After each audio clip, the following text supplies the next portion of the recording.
Welcome to the NDTV World Report. I'm Priyanka. Let's start today's edition of the top global stories. London's Heathrow Airport will remain closed on Friday after a fire at an electrical substation triggered a major power outage, disrupting operations at one of the world's busiest airports and throwing the travel plans of hundreds of thousands into disarray. Due to a fire at an electrical substation supplying the airport, Heathrow is experiencing a significant power outage. Passengers have been warned to stay away. Heathrow, the primary hub for carriers like British Airways and Virgin Atlantic, typically handles over 1,400 flights and around 200,000 passengers each day. Some inbound flights have already been diverted, according to tracking service Flight Radar 24. Well, Heathrow Airport is telling people simply not to come to the airport today. They say it will be closed until midnight local time. That's because of the fire at an electrical substation in the area, which has caused power outages, not just at Heathrow, but for thousands of homes in the area and residents therefore as well. We think that around 1,300 flights in and out of Heathrow will be cancelled as a result of this on Friday at least. That affects thousands and thousands of passengers, means that many of them will be in the wrong place. We've seen flights that were in the air when the closure of Heathrow was announced having to be diverted to other European airports, Paris, for example, and here in the UK, places like Gatwick and Birmingham and Manchester. It's causing major disruption on train services towards Heathrow in the west of London, disruption on the roads as well, as passengers still arrive not having heard the news that the airport is basically not operating today. And here on the southern runway at Heathrow, you can perhaps see the planes behind me parked up, not likely to be going anywhere today. And normally this would be a very busy flight path over my head into landing and takeoff at the southern runway. That, of course, not happening either, with the one of the world's busiest airports shut for Friday. Ollie Barrett, NDTV World, London. Delhi police have filed a case against several visa and passport agents after the US Embassy flagged a major fraud that allegedly cheated the US government to obtain visas for applicants by providing false information. The crime branch filed the case under the Bharatiya Nyaya Sanhit and the Information Technology Act of February 27th, based on the complaint, in which an embassy representative said such visa agents operated mainly from Punjab, Haryana and other states. सवाल सिर्फ भारत का नहीं है, वैश्विक रूप से हम इस बात के हैं कि गैर कानूनी तरीके से जो लोग दूसरे देशों में होते हैं उनको वहां रहने का कोई कानूनी अधिकार तो है नहीं। जहां तक भारत और अमेरिका का सवाल है, हमने हमेशा कहा है कि जो वेरीफाइड होगा, जो सच्चे अर्थ में भारत का ही नागरिक होगा, वो अगर अमेरिका में गैर कानूनी तरीके से रहता है तो उसको वापस लेने के लिए भारत तैयार है। लेकिन बात हमारे लिए वहां से रुकती नहीं है। ये सामान्य परिवारों के बच्चे होते हैं, उनको बड़े बड़े सपने दिखाए जाते हैं और उनको ज्यादातर ऐसे होते हैं उनको गुमराह करके लाया जाता है। और इसलिए ये ह्यूमन ट्रैफिकिंग में जुड़े हुए पूरे इकोसिस्टम पर हमने वार करना चाहिए और अमेरिका और भारत मिल करके हमारी कोशिश है और हमारी कोशिश रहनी चाहिए कि इस प्रकार की पूरी इकोसिस्टम को हमें जड़ मूल से नष्ट करना चाहिए ताकि ह्यूमन ट्रैफिकिंग बंद हो और गरीब लोगों को जो अपनी धन दौलत बेच करके ऐसे बड़े बड़े सपने दिखा करके उनको अंधेरे में रख करके ले जाया जाए, उनके साथ भी अन्याय है। और इसलिए हमारी बड़ी लड़ाई उस पूरे इकोसिस्टम के खिलाफ है और मुझे विश्वास है कि राष्ट्रपति ट्रंप भी इस इकोसिस्टम को खत्म करने में भारत का पूरा सहयोग करेंगे। A US federal judge ordered President Donald Trump's administration not to deport Badr Khan Suri, an Indian man studying at Washington's Georgetown University. whose lawyer said that the United States was seeking to remove him after accusing him of harming U.S. foreign policy. The order is set to remain in effect until lifted by the court, according to a 3-paragraph order by the U.S. District Judge Patricia Giles in Alexandria, Virginia. Suri is living in the U.S. on a student visa and is married to an American citizen and has been detained in Alexandria, Louisiana, according to his lawyer. The Department of Homeland Security has accused Badr Khan Suri of ties to the Palestinian militant group Hamas and said he had spread Hamas propaganda and anti-Semitism on social media.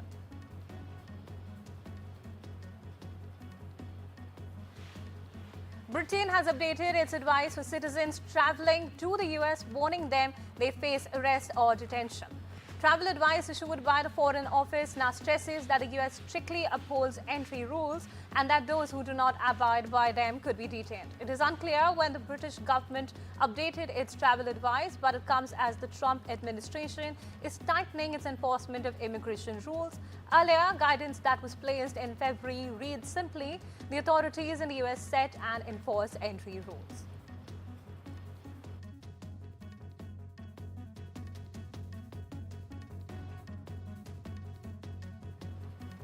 Canadian Prime Minister Mark Carney will trigger an early election this weekend for an expected vote on April 28, as per reports, against a backdrop of a trade war and sovereignty threats from the US President Donald Trump. Ukraine, Russia to hold talks with US officials in Saudi Arabia next week. Ukraine will have a delegation in Riyadh on the same day the US is holding ceasefire talks there with Russian negotiating team led by a secretive former FSB chief who played a key role in planning Vladimir Putin's 2022 full-scale invasion.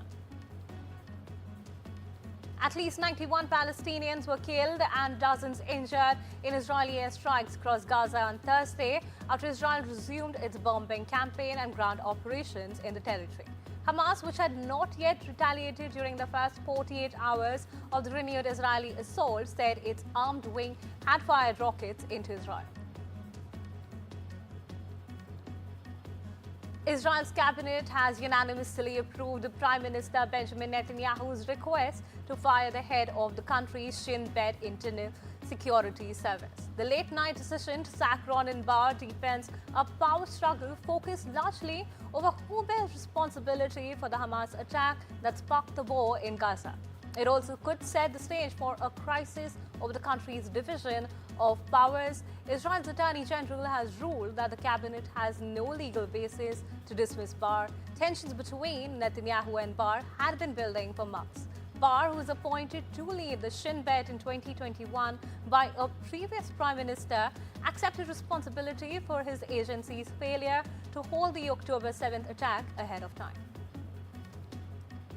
Donald Trump signed an executive order on Thursday that instructs that the U.S. Education Secretary Linda McMahon to start dismantling the Department of Education, seemingly attempting to circumvent the need to obtain congressional approval to formally close a federal department. The administration may eventually pursue an effort to get Congress to shut down the agency, Trump said at a signing ceremony at the White House on Thursday. Because its budget had more than doubled in size in recent years, but the national test scores had not improved. The federal government does not mandate curriculum in schools. That has been the responsibility of the state and local governments, which provide 90% of the funding to schools. Nevertheless, the White House, Trump repeated his campaign promise to send education back to the states. We're going to be returning education very simply back to the states where it belongs, and this is a very popular thing to do, but much more importantly, it's a common sense thing to do, and it's going to work. Absolutely, it's going to work, and I can tell you from dealing with the governors and others in the state, they want it so badly. They want to take their children back and really teach their children individually. UK Prime Minister Keir Starmer is focusing on a post-war European military guarantee for Ukraine on air and sea support, moving away from his previous priority of securing troops on the ground to enforce any peace deal with Russia, as per reports. We're looking at sea in one scenario, the sky, obviously, land and borders and regenerations. Starmer told a meeting of military planners from the so-called coalition of the willing of nations that are in talks to provide security guarantees to Kyiv. North Korea said Friday it test-launched new anti-aircraft missiles as its military threatened unspecified steps against the US and South Korea over their joint military drills that it views as an invasion rehearsal.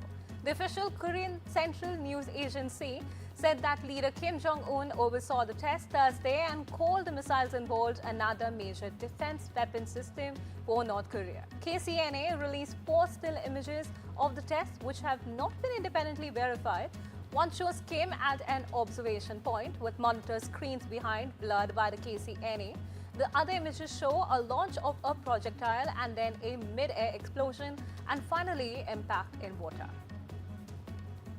The House of Lords was disrupted by a shower of leaflets, protesters chanting "Lords out, people in" from the gallery above the Lords chamber led to a pause in the proceedings. The protesters said they were acting on behalf of Assembly, an organization that campaigns for the Lords to be abolished and replaced by a citizens' assembly. Protests in Turkey have escalated over the arrest of one of President Recep Tayyip Erdogan's top rivals. The Istanbul mayor was detained in a sweeping operation along with 100 others that just days before he was set to be named as a presidential candidate.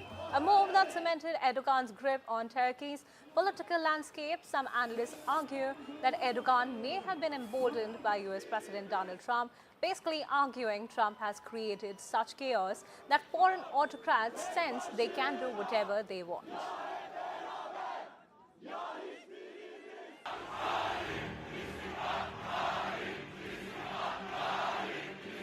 Turkey is on edge.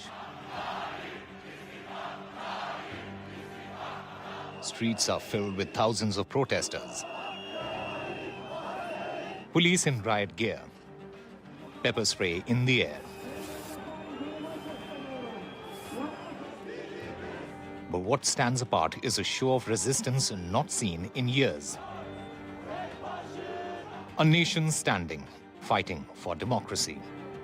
At the heart of this storm is Ekrem İmamoğlu, the mayor of Istanbul and a top political rival of President Recep Tayyip Erdogan.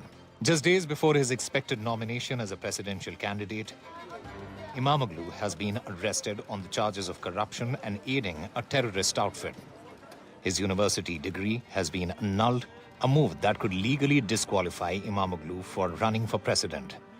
The mayor has called the decision politically motivated. Artık her şey bekliyor bir hale geldik. Şimdi dün diploma iptal edildi. Usulsüz bir şekilde, yani usulsüz bir işlem yapıldı. Usulsüz yapılan işlem de usulsüz yapıldı. Çok enteresan bir günlerden geçiyoruz. Çok korkunç. Bir kere diplomanın iptali usulsüz. Böyle bir şey mümkün değil. Authorities have imposed a 4-day ban on public gatherings. But that hasn't stopped the demonstrators. From city squares to university campuses and even underground stations. Thousands of people rallied in the cold, in front of the city hall, shouting, "Erdogan, dictator," and İmamoğlu, "You are not alone." Bu yapılanlar kesinlikle hukuksuz. Hukuksuz ve temelsiz. Bu demokrasi değil. Demokrasinin ayıbı. Yani yapılanlar Türkiye'ye yakışmıyor. Gerçekten bu halk bunu hak etmiyor. Üzülüyoruz yani. Sonuçta bu duruma üzülüyoruz. İnsan olarak üzülüyoruz. And as clashes erupt, the government tightens its grip. Roads are blocked, metro services halted, social media access restricted. But İmamoğlu remains defiant. In a video message recorded as police surrounded his home, he vowed to stand firm for democracy. İmamoğlu's party, the Republican People's Party, calls it a coup against their next president. And many now question whether Turkey's next election will be free or even fair. International leaders have condemned the arrest. The EU, France, and Germany warn that democracy in Turkey is under siege. The arrest of the mayor is deeply concerning. Erdogan's government denies involvement. insisting Turkey's judiciary is independent. But critics aren't convinced. After 22 years in power, Erdogan's grip on Turkey remains ironclad. For now, Imamoglu sits behind bars. His fate and the future of Turkey hangs in the balance. With Rhythm Arcadia, Bureau Report, NDTV World. It's time for a short break. Lots more news and updates coming up on the other side. Stay tuned.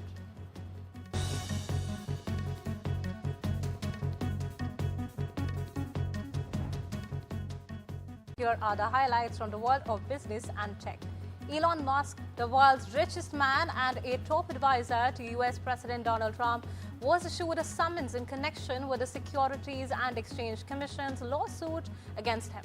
A court filing on Thursday showed a process server gave the civil summons and other documents on March 14 to a security guard at the Brownsville, Texas headquarters of SpaceX, the space technology company of which Musk is CEO. The filing has said an answer is due on April 4th, according to the docket.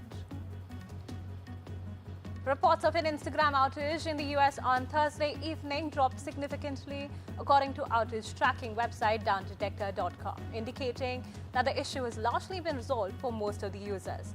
As of 8:34 p.m. ET, there were only 429 incidents reported, down from the earlier 19,431, according to the website that tracks outages by aggregating status reports from multiple sources.